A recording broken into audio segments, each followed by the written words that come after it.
Welcome to the Point of Difference Rugby League podcast. I'm your host, Dave, and today we're going back in the day with a fella who's been right around the world playing footy for heaps of different clubs.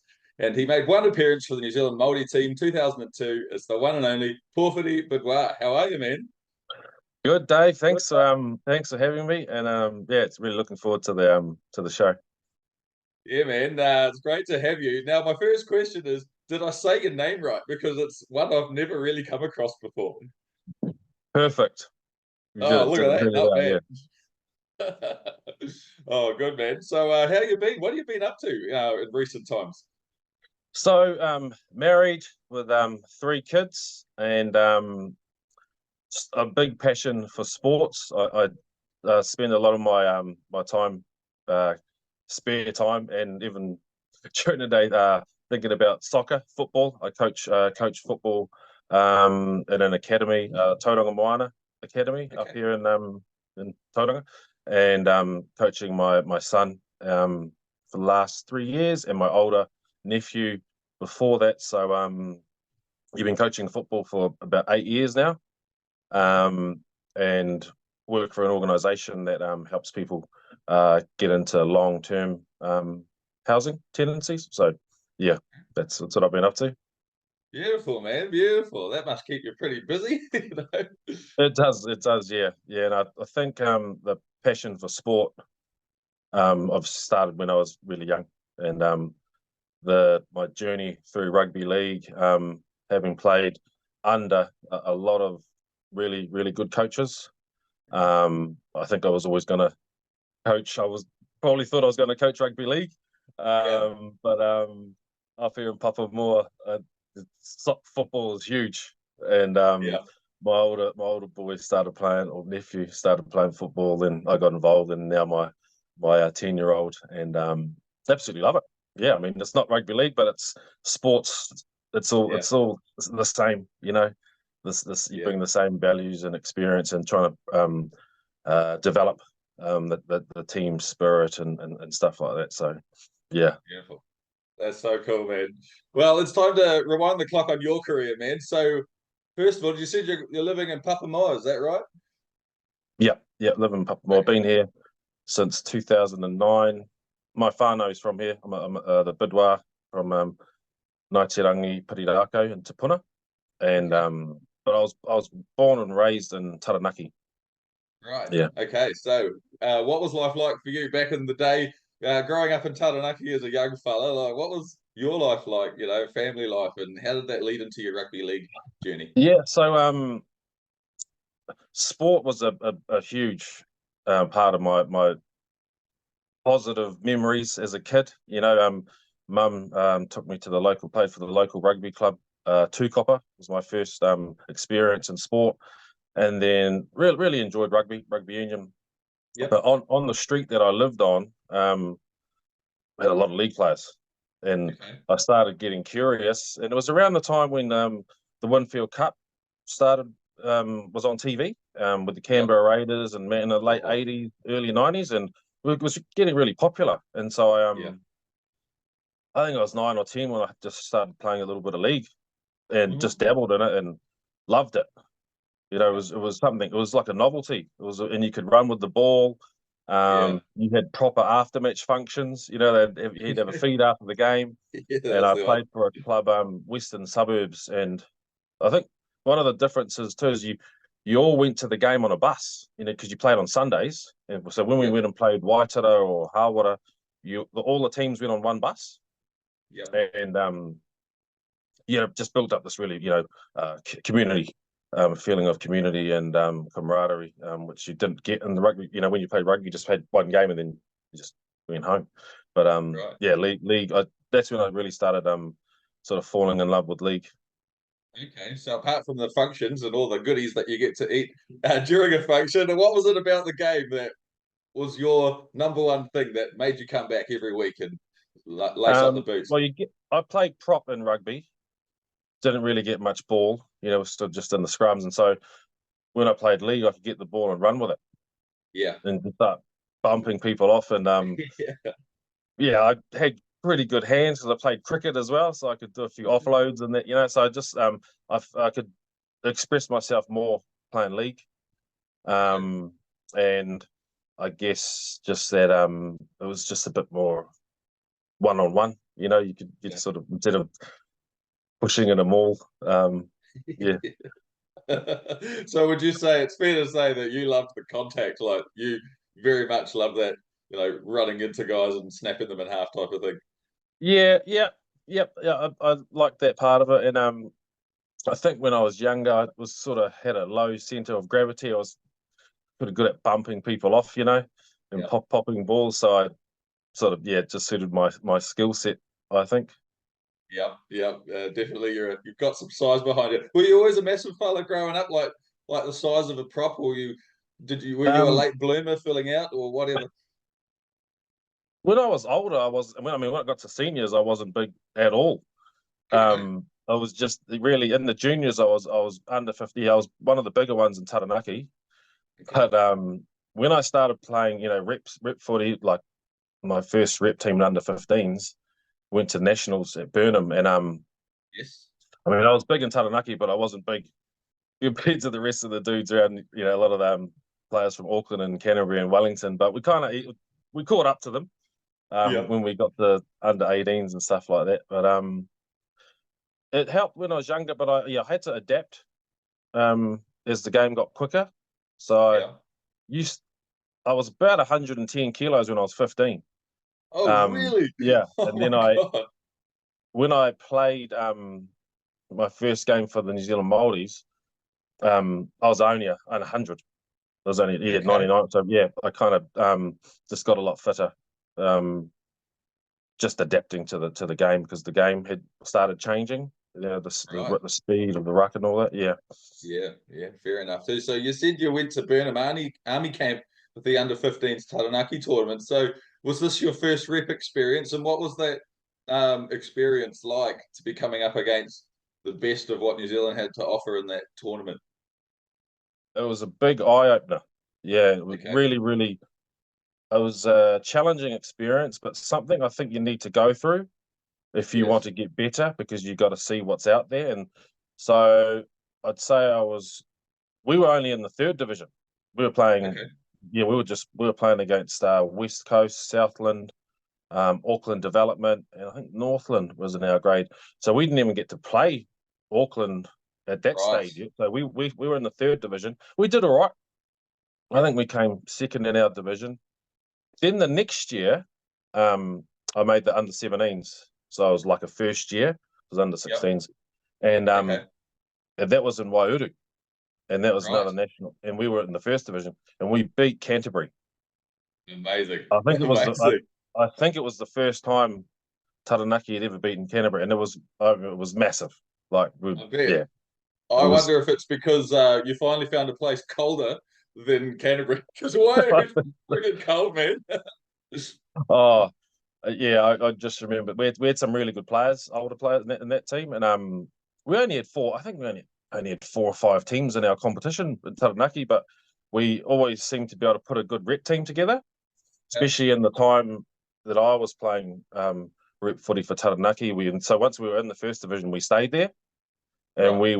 we could compete with them. I think the next year we drew with Wellington, lost Auckland, but we had a pretty decent team. Awesome, Um, man.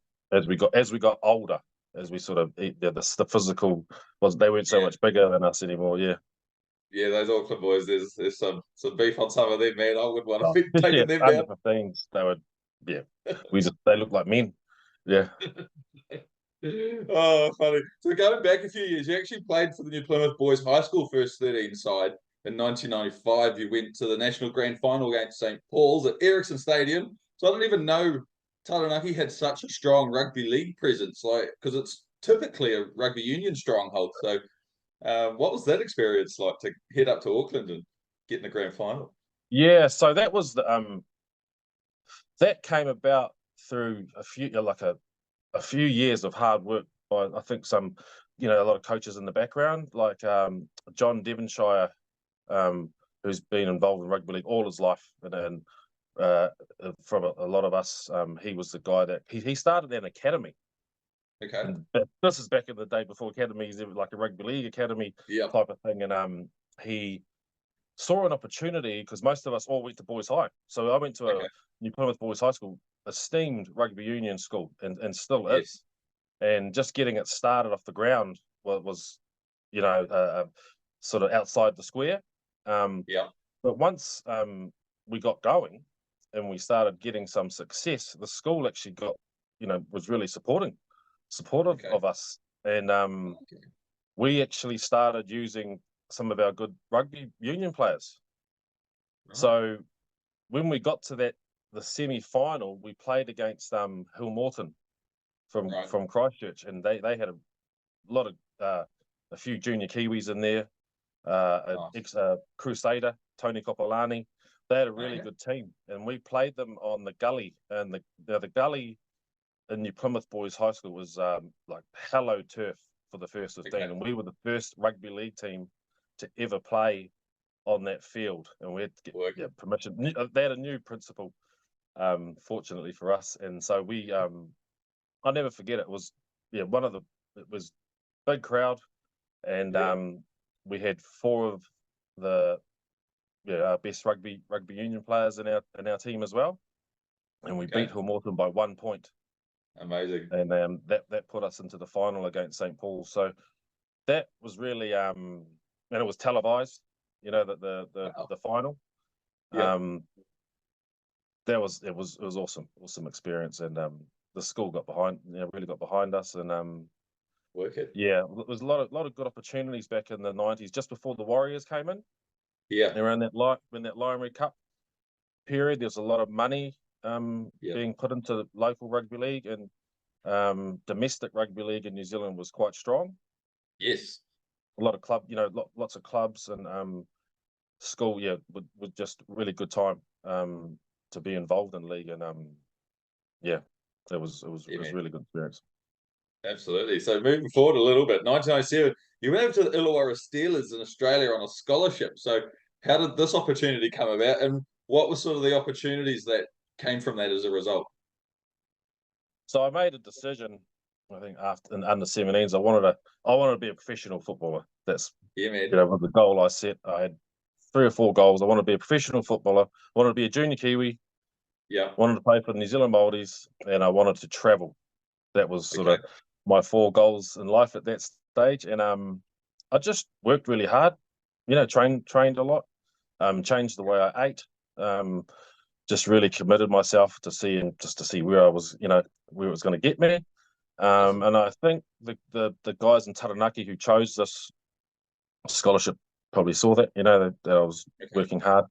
And so the year after I left school, 97 was a big year for my league career. So I got that scholarship, went to Illawarra, trained with the first grade team, trained with the reserve grade, spent most of my time with the 20s. I was only 18, but it was wicked. You can imagine it was really awesome just to be in that environment, and it just I guess inspired me. And came back from Illawarra, played first year Premier football for Marist Dragons, and then made the Taranaki Rockets. And when I was growing up, they were my heroes. Like when they played Lion Cup, they were the guys I looked up to. So making that team was a big moment for me. And our first game was against the Warriors, like a reserve grade or invitation team. Really? Yes. So they came down to Taranaki, played us at they had Phil Blake, Jerry Susu, Philip Luluai, David Moo, Charlie Kennedy, Meti Nuavau, a lot of fringe first grade players. So that was my first game for Taranaki. Really, really, really cool. Eva Rowe Party, they had a really good team. We didn't win, but we played okay. It was just a good start to playing for Taranaki. Yeah, man, that's so cool. So you also you were coached. You had some coaches: Terry, Howie, Tamati, and Alan Marshall over the 3 seasons at the Taranaki Rockets when they were in the Lion Cup. So who was your coach, and how did he influence your game? So I played under Terry, in under 18s. Very motivational, and he gave me a lot of confidence. He was the one that said to me when I was at school, he goes, "Oh, you next year, if you work hard, you'll be able to make the Taranaki Rockets team." And then Howie, he's got a lot of mana in Taranaki Rugby League. Absolutely. And so with him, he was able to bring in some good players as well that sort of strengthened our team. Yep. I mean, yeah, he just with everything that he achieved. So he was a very inspiring coach as well. And I got a good story about Howie. So when I was playing for the Rockets, I got a contact or a contract, to go and play in France. Right. For a first division team over there, and they wanted me to fly out on the Monday, but on the Sunday we were playing Canterbury in our quarterfinal in the Lion Cup. So if we won it, I was going to miss the game. So my dad said, "Oh, well, you better go and tell Howie on Saturday." So I went to his house and told him that I'm leaving on Monday. Yeah. But it's all just learning, and just building life skills. I think. So yeah, he sort of just gave me some advice on that, and yeah, we lost the next day, so yeah, it was all good, but yeah. Oh, funny. So, obviously he must have made an impression on you as a coach because you were named as Taranaki Young Player of the Year in 1997. So how special was this for you? And, how did that take you to the next level, like with confidence? Yeah, it did. I was actually in France when it happened, so I sort of didn't feel the whole, didn't get to go to the presentation and stuff like that. But I think what I learned from Howie was hard work. Just if you put in the work, you can do whatever you want to. If you put your mind to it. And yeah, I think when it's from someone who's been there as well. Right. Yeah. Okay. And then so you said you're going to France and you you stitched me up here. You played for a team called Leon Villeurbanne Elite One. I've probably butchered the hell out of that. So what was the No, name of that that's pretty side? good. Yeah, Okay. so that was interesting experience. I was full of confidence and thought, oh, France League. Thought I'd go over there and it would be easy, or we'll just carve up. And when I went over there, it was once because in Lion Cup no one's really getting paid. It was more of a stepping stone, and Right. over there everyone's getting paid. Man. So it just changes everything. The pressure, and probably more the expectation that they have of you, especially the guys who are paying your wages. And so, Right. first game, we drove about 2 days to get there on a bus. It was 35 degrees, hot as, at a place called Saint Gaudens. They had 4 or 5 Australians and a couple of French internationals, and it was just really different to New Zealand football. Really big 10, like their 10 meters was 15 meters, and it was really ran just a lot bit quicker. And I struggled at the start, just by trying to adapt to the way that they played, and they also leg tackled. So in New Zealand, I could just run straight at people and post contact meters, because everyone was tackling up high, but over there everyone would just take your legs out. So I had to get quicker, get more, just get fitter, really, and try and get more meters before I got tackled. If that makes sense. Right. Yeah. So yeah. Okay. So And what about the language barrier in France? it didn't really impact games that much because most of them. I mean, most of the top teams over there, or the first division, they have Aussies and Kiwis and English, like they have a lot of, and it's pretty, sometimes you don't need to talk, you just Donny Le Balloon or we, just as long as we. Yeah, but Perfect, that was perfect. it was a that first experience was quite a hard one. Yeah. We weren't winning games either, which made it a lot worse. Okay. And yeah, just playing against some really good players as well. A lot of ex first graders. You know, you sort of wasn't what I expected. But it was a good experience. Yeah. Yeah, so if you had to compare it to the standard of, say, Lion Red Cup, like, was it on par or was it definitely above that level? I think the difference was you had to be the star. Okay, You know, because they're they're paying paying you. you big. Yeah, yeah. You have to be better than everyone. Okay. That was the difference. It was similar level, but you've got to be. You know, you're one of the 3 or 4 imports that border, and you're getting paid more than everyone, and so Okay. you have to be. I remember playing against Robert Peaver, ex Kiwi, Yes. Carcassonne. He scored 3 tries. That's what they wanted you to score tries, not people. You know, do the big plays. Yeah, you could Yeah. make 30 tackles and do 25 hit ups, but if you didn't break it, yeah, they didn't really notice it. So I had a guy on my team. His name was Via Four. He used to play Okay. for Northcote. Fusua Falls used to be a winger, and he was the other prop, and he would just bowl. You know, he'd score 2 or 3 tries or one try a game, and they loved it. You know, because Okay. it was a big play. Yeah, yeah. Yeah. And so just depended on I think a lot of it was what team you played for and how they were Okay. going, you know, who Right. they had in their team. A lot of this depends on your experiences on the results. It's just Yeah. it's all about winning, and so they can be Okay. pretty cutthroat if things aren't going well. I've heard they just send players home. Never happened to me, fortunately, but yeah, they'll just get another player. Okay, man. Yep. All right. So you stayed in France and you moved on to Rouen, Triers, I don't know, Elite Two, No, and Juan Tres. Yeah, Juan so Triers. Right. So I actually in between there I fractured my ankle. So I played okay. 6 or 7 games for Leon and hurt my ankle. Things weren't going well, and I was going to be out for a while. So I sort of said I'll just go home, you know, because I was going to miss most of the season. And Okay. I went home and just chilled for a bit, and then sort of, what am I going to do? And I had a break for a year.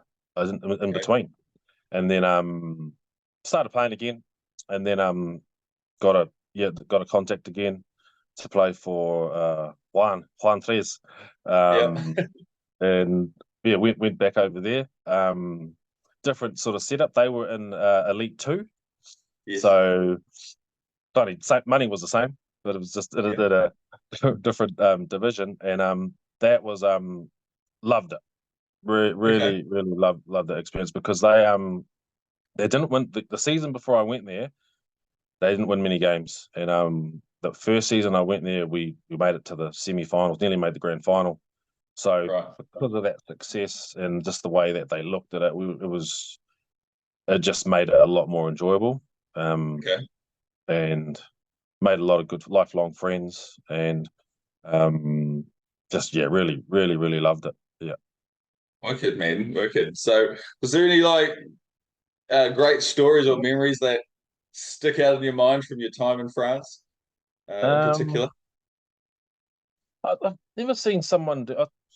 Some of them used to brush their teeth before a game. Really? I've never seen that before. Yeah, just the little different things they used to do. I mean, I think on the field, just got to play against some really good players like Yeah. Haichiro Cassini. Oh, the man. Yeah, that was a big one for us. We drew them in the they have a Challenge Cup type Right. competition over there, and we got to play. He played for Catalan Dragons, who were the top side. That was before they made Super League. That's They were right. always He the did top too. side because Yep. they had a couple of him and Andrew Neve always first grade players. Yep. And that was a cool experience because we got to play them at our home ground, big crowd. Cool. Um, yeah, lots of good games over there because the French can be quite up and down. So Yep. you could lose to a team by 50 and then you play them at your ground and you beat them. And Okay. probably the game that stands out for me the most is we beat a team called Carcassonne, quite a famous club over there. and they thrashed us before in the first round when we played them at our ground. I think I sent you the photo. We're all cheering off the ground, and we beat them, and I Nice. scored a couple of tries, and just the way they celebrate after the game and they sing and get the red wine out was really awesome experience here. What about the food in France? Like, I love food, man. Me and my missus, we go crazy for anything French or whatever. Like, did you enjoy the I, local cuisine in France? I did, yeah. I put on a bit of weight when I was over there. You saw that. I think I see a photo. I was like, I got up to about 120 kilos, but it actually Oh, worked crikey. in my favor because I was scoring lots of tries because I Okay. just come off the bench and I just by the line and I just bump a few people off and yeah, just I was scoring tries all the time and they loved it. Oh yeah, that's what we want. And yeah, so the food, yeah, loved the food, like and the cheese and we had a mate of ours that owned a steak frit little bistro, and we used to go in there after every game on a Yeah. Monday Yep. and have a big feed of steak and eggs and fries, and they used to laugh because we always wanted bread. Yeah, Yeah, I was trying to ask. You had a lot of bread. I love bread and a fizzy drink. They thought that was pretty funny, the French, but yeah, yeah.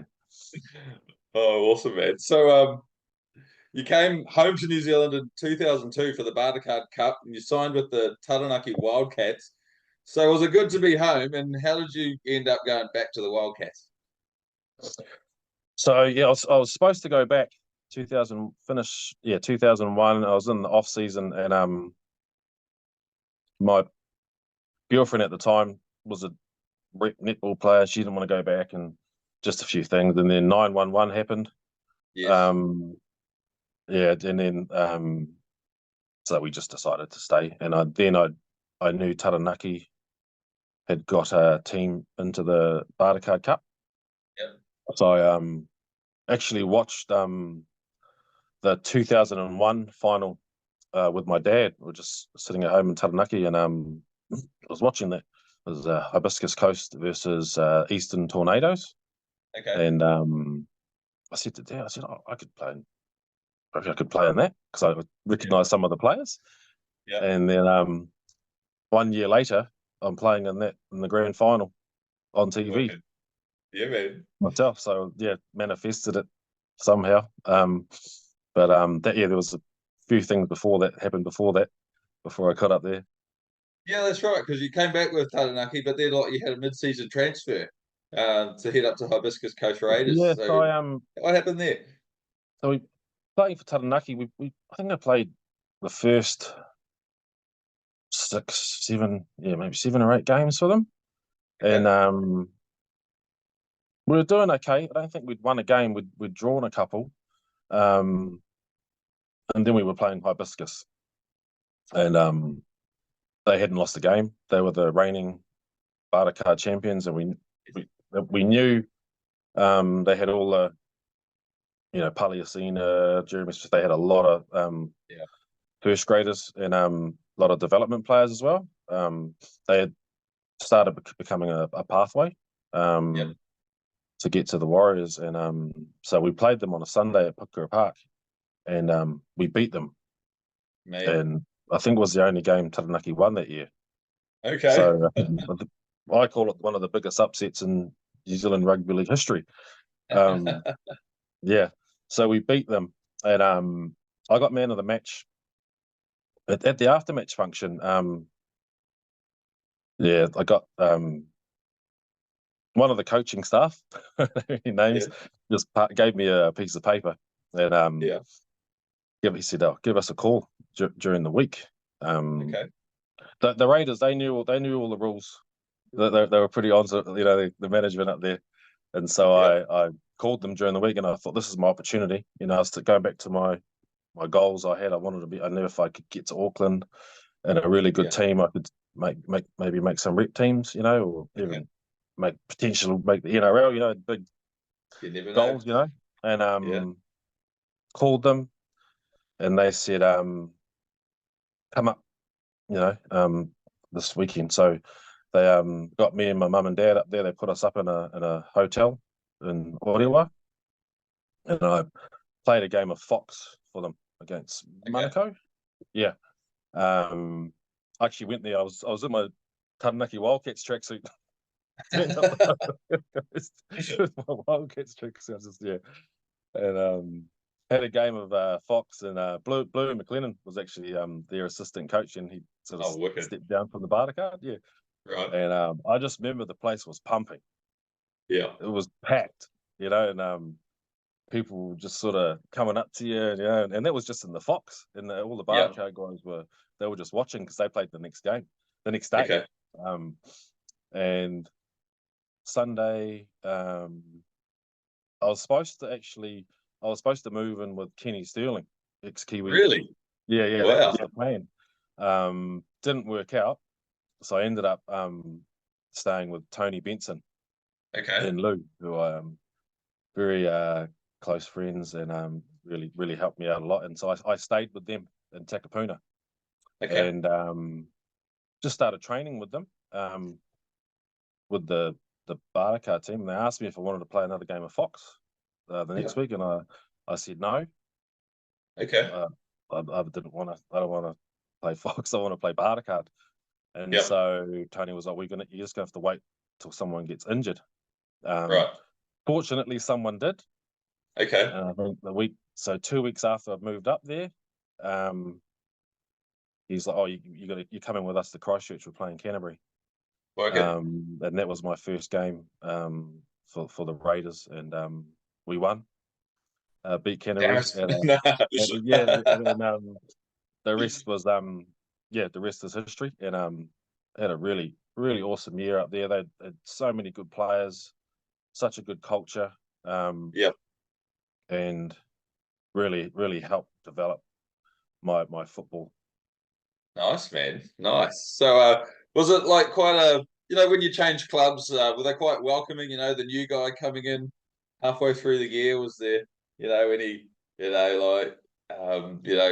challenges, anyone wanting to keep you out of the team or anything? Yeah. Because it's competitive, There's competition, and that's right. I know later on in the piece, some of them were like, "Oh, who's this fella?" Like telling you. It was after I'd been accepted into the group, but nothing to my face. No, they were awesome. Yeah. And I think it's just they just respect it. If you got to earn their respect, Absolutely. And once you do that, you kind of. And I was working really hard to try and get in the team and stay in the team, and I just everything was committed to doing as well as I could for them, and so we ended up making the final. Which was, you did indeed. So let's talk about that final. All that hard work paying off. You run out, starting prop for the Raiders in the final, and you're taking on a pretty good Mount Albert Lions side with some pretty big names. You're taking up like your opposite Hutch Mayava, and they had David Miles and Ben Lythe and Steve Buckingham, like pretty stacked side, really. Yeah, there's so a bit of a story behind that one. When I played for Taranaki earlier in the season against Mount Albert, I got knocked out. Okay. Really bad concussion by Fui Moi Moi. Oh, and, wow. Yeah, it was one of those ones where, and a few of the people recognised me from that game. So that was interesting getting to play against Mount Albert again. But we'd played Mount Albert in the semi-final the week before, and we beat them by 2. And so 2 weeks before, so they had to play another game to get to the final. So we were pretty confident. The game was very even. But I guess for me, on a personal level, it made the move. It was worth, sort of confirmed why I'd moved up there. And a lot of my whānau were there, and it was a big day because it was the last final at Carlaw Park. So it was a bigger crowd than probably your normal Bartercard game, because it was a bit of nostalgia, and I just remember just not winning. It was a good game to be in, but that one still hurts. Yeah. Got pretty unlucky. Jeremy Smith going down with a broken arm early, your halfback. Yeah, I mean, Jeremy Smith, future Kiwi, Yeah. he went on to play for the Kiwis and NRL player, and he was one of our best, maybe our best player at that time. Great And so player. when he went off, and so I thought we did pretty well to hang in there. Yeah. Couple of calls, but we won't talk about that. But There's that always was, a I mean, it couple. was I think just playing on Carlo Park as well, Yeah. and just the speed of the game, and yeah, yeah, it was really, really great memory, and yeah. But some good things came from it. You got the call up to the New Zealand Māori side to take on Tonga. What was it like to be named in the side and to represent your Māori heritage and your whānau? And, it must have been so special. It was, yeah, something I'd worked towards, and we actually the week before that, I played for Auckland Māoris. We played against Oh, Tonga, wow. and then they named the New Zealand team after that, and then it was funny because I was so gutted at missing out on the New Zealand A as well. So I Okay. was sort of, and sort of still getting over that, and maybe I wasn't as present, as I could have been. If that Yeah. makes sense, sort of, Okay. yeah. But it was a lesson for me, as it was the only time I played for the New Zealand Māoris. I hurt my leg the next year, and never quite got back to that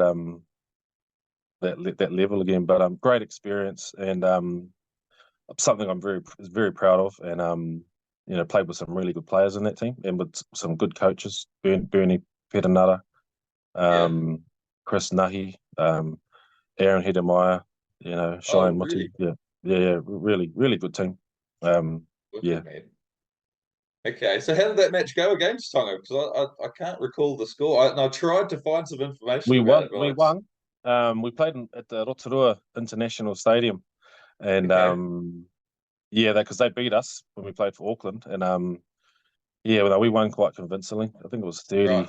34-10 or something. Yeah, Oh, nice. we had quite a few players we had a couple of players from Australia, and just Okay. around, yeah, we had a good side, yeah. Bloody fantastic, man. So, following year, you won the first 11 games in a row for Hibiscus Coast, in the Bartercard. That's pretty impressive, including a 40-0 win over my Canterbury Bulls, who were the eventual champions. So, was it that loss in the grand final that sort of drove that incredible start to the season? I think so, yeah, and we just had a good core of players. We had everything everything covered. Bluey came back in, so we had Bluey and Tony Benson, two amazing coaches. We started the off season really well. We had a couple of guys coming back from Australia. Yeah. We had I think we won the Rooster. We won the preseason Okay.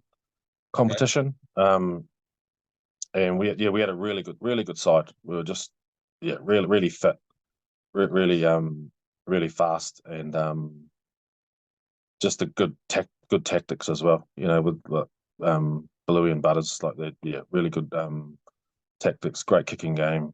Yeah, Yeah. everything they did was at speed. Yeah. Yeah. Oh, brilliant. And so this was also when kind of tragedy struck your season. You're right in line to make the New Zealand Māori tour of France and the New Zealand A tour of Great Britain. So it didn't go your way. What happened and how tough was it, when you think you're about to finally reach the mountaintop that you're looking at and then you kind of fall down Yeah, again? so I got a job um, trying to learn a trade, and Yeah. I roofing, and I got up on the roof, and I fell through it, Oh, you're and kidding. I Oh, my God. snapped my foot. Really bad injury, and Oh, my God. I was in hospital probably for about a month. Had a couple of operations, Wow. and that was it. I didn't play footy for another two seasons, so I missed Wow. 2 seasons. Yeah, and that was a really hard time. in my life, because that was who that was my identity, as I was a rugby league player, and then to have that taken away, I just it was just really hard. Yeah. Oh, it has to be, man. I mean, that's all you kind of know at that point of your life. But were you able to carry on with your work or your trade, or was it just I went back. completely like? I had to go back home. I went back to Taranaki, and I couldn't work for a while. I was on crutches Yep. for a few months. Got back into work, and didn't expect to play again, because the doctors that they said, "Oh, you probably won't be playing league again." Right. Then I just started training again in the gym. Yep. Then I just sort of started running, just no thought or anything. I just started running. I was like, "Yeah, running, all right." And then I just ran home one night from the gym. I think it was Yep. about 5 or 6K, and then I rang Tony Benson. I said, "Oh, I can run. I'm able to run again." So I went back up there and tried to play again, unsuccessfully. Just Okay. since 2004, went back home. I just obviously needed more time, and then Yep. 2005, I went back up to Hibiscus Coast. Okay. January, I think. January, yeah, February, and then started training with them again. Okay. And so, how good did it feel to be, back in the circles of, Bartercard Cup and the Hibiscus Coast Raiders? How'd that sit with you? I think because I've had it taken away, I really appreciated my teammates more, Yep. and Okay. just being present and appreciating just being able to play the game. Whereas I took it for granted before. I just thought Okay. it's this is what I do. Never kept my gear, just give it away because I'm going to get some more next year, that sort of Yeah. stuff. And it just Yep. made me appreciate my teammates more. Um, I was fortunate to live with a really, really good ex NRL player, good mentor, Daryl Fisher.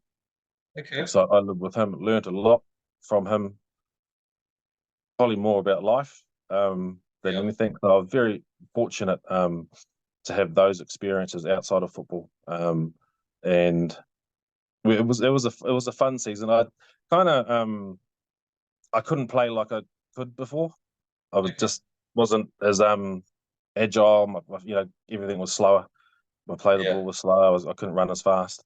Okay. So I was able to keep my spot in the team, but I wasn't definitely wasn't the player that I was before the injury. Okay. Yeah. Oh man, that must have been tough. So it was quite frustrating. Like, I think you went all the way to the semi-finals in your return season. You come close to winning a title, but just short again, like because you've been in a few Yeah, finals over yeah, your time. yeah. That was Northcote. I remember that. Northcote at Albany Stadium. They got a try in the last. I think it was Lamond Cope State. He was our nemesis. Yeah, yeah. Got a try, but yeah, that was tough. But some good things were coming. Okay. So yeah. So and like you said, you head back over to Europe and two more seasons to finish off your career. So where did you go, and like how did you come to the decision to head back overseas?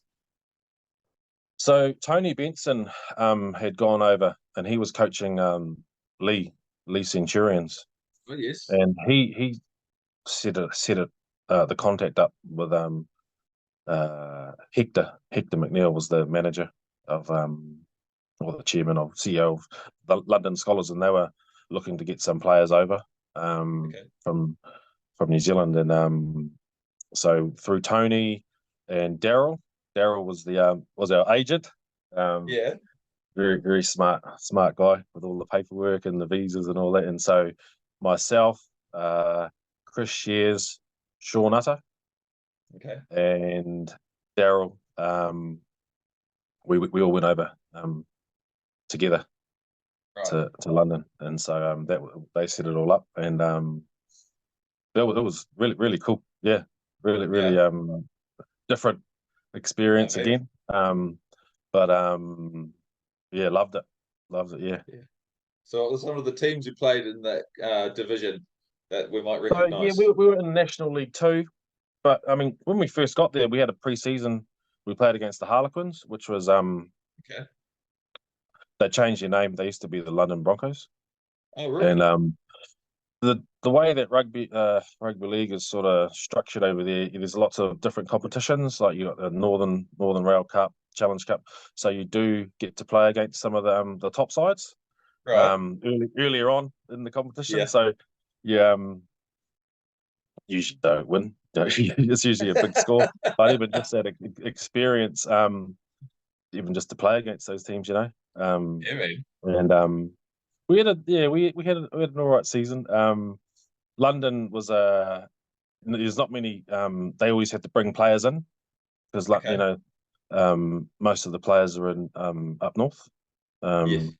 So that was probably their challenge was having that depth. But again, worked under a good coach, Latham Tawhai, Okay. ex Kiwi halfback, and yeah, no, he was really good. Um, Different time in my career. I was a bit older. Yeah. Um, Probably enjoying the field activities more than when I was younger. So it was could be challenging. Yeah. Yep. Yeah. So did you have one last hurrah in France as well? Is that correct? Yeah. So my visa was running out for the UK, and I knew Rowan was still going, and I had a good relationship with the president of that club, and I caught up with him at the Challenge Cup because I think it was the year Catalan made the Challenge Cup. It was Okay. 2007 or 2008 in that time. Anyway, caught up with him and go back over there, and he was keen to have me, and I thought it'd be a great way to. I was really looking forward to catching up with everyone, and Yeah. it meant I got a French work permit, Yeah, which meant brilliant. I could keep living in Europe. Yeah, so it was Nice. a business transaction and a footy one. So how long did you stay in France once you hung Just up for the the boots? season, for the Okay. just for the season. So that was 2007 through to 2008, Yeah. and then I kind of decided, yeah, that it was time to retire. My leg just wasn't good. Yeah. I just wasn't good enough to play, and wasn't enjoying it, and so I came back to New Zealand end of Okay. 2008. Yeah. Right. How did you cope with that feeling of I'm finally finished, like I'm done? Were you quite happy to hang up the boots, or was it a oh maybe I could have gone round again, or anything like No, lingering I like was that? happy to. I was happy not to be playing anymore because I probably wasn't enjoying it that much Right. that last season. Yeah, I was sort of yeah, just because it was my leg just wasn't. If you're not playing that well, I just couldn't run like I could before. Um, so I was happy not to be playing. It was more around what am I going to do now Yeah. kind of Yeah, thing, for and sure. that was just the next transitioning, for I think a lot of footy players get that when Yeah. you stop playing. Yeah. Oh, okay, man. So when you look back at your career, what's the one thing that sticks out above the rest that you're just like, yeah, man, I did that. I'm proud of that. What is it? There's a couple definitely playing for the New Zealand Māoris was Yeah. something I'm really proud of, and I'd probably say that Bartercard final when I Yeah. think I played 76 minutes. I nearly played that because nearly played the whole game. Yeah, Um, impressive. yeah, that's probably something that sticks out for me, and yeah. Awesome. Awesome, man. Right, let's finish with a few fun questions that I ask everybody. So, who do you support in the NRL? What's your club? Up the Wires. Up the West. The What a Wires, finish though. last night for Yeah, Sean Johnson. yeah, man. Yeah, that's Crazy, my team. crazy Yeah, good. I mean, back in the day, it was Manly before the what, Yeah, I yeah. loved Manly back in the day with Kevin Ira and all those guys played. But when the Oh, Warriors, Darren yeah, I'm a Williams. Daryl Yeah, Williams, yeah. legend. Awesome, man. Okay, cool. So, who do you think's going to win the NRL in 2024? I think the Storm. Oh, yeah, good pick. Everyone seems to be riding the storm at the moment because Yeah, Panthers are sort of wobbling their way to the playoffs. It'll be yeah, interesting to see yeah. how it goes. I mean, they've won 3 in a row already, Yeah. so I just think the Storm haven't won one for a while. They're going to be. It's just how the extra hungriness. Yeah, Yeah. So I think the Storm. brilliant, man. Okay, so what is your favorite TV show or TV series of all time? Probably Sports Cafe. Oh yeah, I haven't seen that forever. Yeah, they've just made a Yeah. comeback. It's hilarious. Oh, cool, man. Awesome, awesome. Right, last question, man. If you could only eat one meal for the rest of your life, what would it be? Eggs. Eggs. Yeah, You love eggs. just eggs. Oats scrambled or fried? Scrambled. Scrambled on toast, bit of cream cheese. That's No how I do toast. it. No toast. Just eggs by itself. A bit of salt. Oh my goodness, that's brilliant, man. Oh, thanks heaps for going back in the day with me, man. Coming on the podcast. It's been a pleasure to meet you, man. It's really cool to dig into a bit more of the local footy in New Zealand. It's really fantastic. Appreciate it, Dave. Thanks for having me, and yeah, really enjoyed your your page and your point of difference, and Thanks, man. yeah, cool, man. Thank you very much. No worries, man. Thanks everyone for watching. This has been Powhiri Bidois. I've been your host, Dave, and we'll see you next time for kickoff. Full time.